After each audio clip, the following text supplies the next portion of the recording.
In public administration, all the key public functionaries or all public officials ought to be people of high caliber, just and energetic, and must possess qualities of head and heart.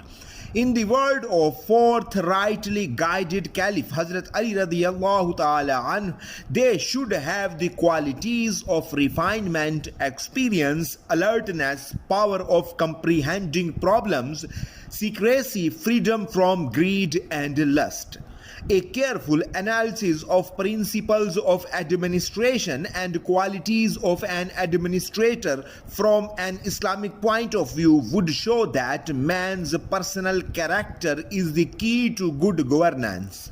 Perhaps the most exhaustive work on the Islamic ethics of administration and qualities of an administrator is by a Pakistani specialist on public administration, Shaukat Ali. His book Administrative Ethics in a Muslim State offers a comprehensive survey of instructions in the Holy Quran and traditions on the subject.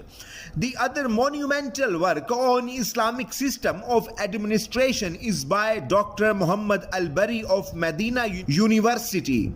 This book is titled Administrative Development and Islamic Perspective. The advice to the governor or Wali Malik al-Ashtar contained in the letter of Hazrat Ali radiyallahu ta'ala anhu gives in a nutshell the qualities of an administrator. He should be an ideal for his staff and fellow citizens and choose the most qualified, yet pious, honest, truthful and God-fearing men for his administrative structure.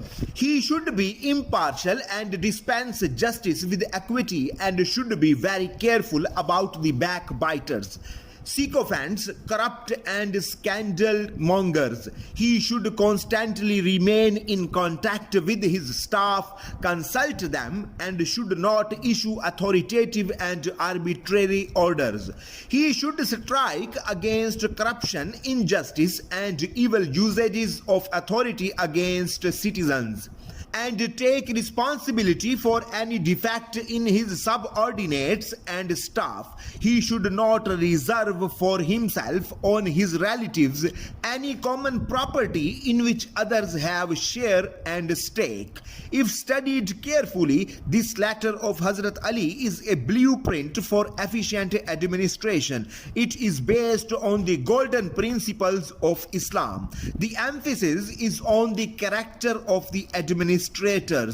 They should continuously watch the justice, social equity and honesty prevail in the society and conduct themselves as servants of the people and trustees of state and of those below them in command as well as the public in general.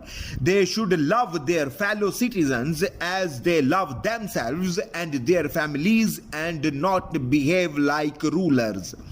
A long letter written during the rule of Abbasi Caliph Al-Mamun is another best available source on the principles of administration in Islamic literature. Written by Tahir bin Al-Hussein, Al-Mamun's general, to his son Abdullah ibn Tahir. This letter is summarized in Ibn Khaldun's Muqaddimah. According to Ibn Khaldun, Tahir in this letter to his son gave him advice concerning all religious and ethical matters.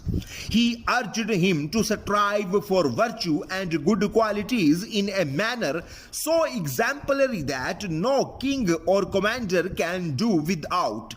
The general theme of this letter is duties and responsibilities of the administrative leaders or executives. In the letter, principles of administration abound and deal with accountability and punishment, moderation in administration, avoidance of falsehood, consultation with specialists on employment policy, supervision and foresight, punctuality, redressal of grievances and complaints, care for subordinates and the people of the state generally, a time schedule for officials, and policies governing revenue and expenditure.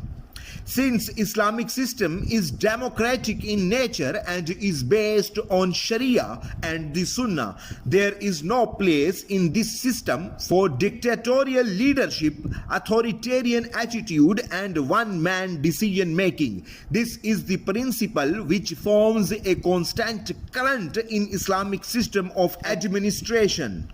The system is human in nature, content and application.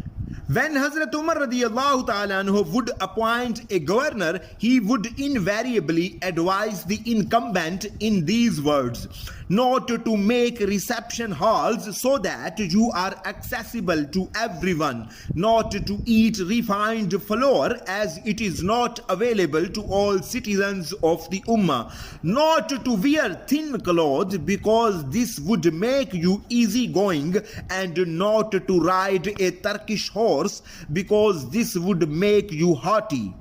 There is absolutely no doubt that principles of administration in Islam are by far the most scientific and comprehensive set of principles for effective and efficient administration. Instructions of Hazrat Umar radiallahu ta'ala anhu and Hazrat Ali radiallahu ta'ala anhu noted earlier provide a complete frame for the Islamic administration. Islamic system of justice includes social justice, which means that the government must manage to meet and fulfill the needs and requirements of all citizens because they have rightful share in state resources and are bona fide citizens of the country. This includes provision of job, means of subsistence and economic justice. This further implies that it is the responsibility of the state to provide food, shelter and clothing to all the citizens of the state. Economic justice is aimed at equitable distribution of means of living and check concentration of wealth in a few hands. That is why the rightly guided second caliph Hazrat Umar refused to allot lands to the Muslim soldiers and commanders in areas conquered by Muslims in Iran, Iraq and Syria. Only justice can create discipline in life of the people. Also essential is administrative justice, which means that all state functionaries are also subject to accountability and do not consider and treat people as slaves or personal servants. They should not insult the people in any manner. They should be honest and efficiently administrate public affairs. It should be ensured that the concentration of wealth in one class or in a few hands does not occur. According to Ibn Khaldun, a successful and viable administrative setup is that in which people's participation is ensured. If the governed people feel that they share the administrative process, the society would be stable. What Ibn Khaldun observed is reflected in modern theory of new public administration, that administration should be such as make people feel that they are equal partners in the process of planning, administration and implementation. Thus, public participation is an essential part of Islamic model of administration.